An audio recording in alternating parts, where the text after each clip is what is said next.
এই যে ভ্যারাইটি, এটা হচ্ছে স্যাঙ্গুইনেল্লো। দারুণ টেস্ট খেতে, দিলকসের মতো, মুখে দিলে মিলিয়ে যায়। এই হলুদ হচ্ছে কালারটা, পুরো হলুদ হয়ে যাবে আস্তে আস্তে আস্তে আস্তে। এই যে হলুদ হচ্ছে, ওভাল টাইপের শেপ, একটু লম্বাটে ধরনের, পুরোপুরি গোল নয়, একটু ওভাল ধরনের শেপ। গাছটার নাম লেখা আছে স্যাঙ্গুইনেল্লো ব্লাড অরেঞ্জ, কিন্তু ব্লাড কালার আছে না। খেতে দুর্দান্ত। যারা ছাদ বাগানি আছেন বা এমনি বাগানি আছেন, এই গাছটা অবশ্যই লাগাবেন, আর এটা একটা দুর্দান্ত ভ্যারাইটি। আমি যতগুলো লেবু খেয়েছি, অনেক খেয়েছি, কিন্তু এইটাই সব থেকে আমার বেস্ট লেগেছে খেতে। ইন্ডিয়ান মৌসুমি থেকেও খেতে অনেক বেটার।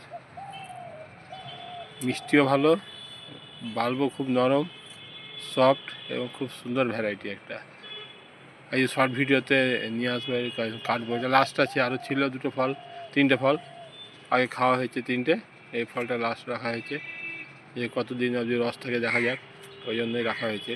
তবে ডিসেম্বর মাসে হারভেস্ট করে খেয়ে নেবো, কারণ মুকুল গাছও শুরু হবে গেছে।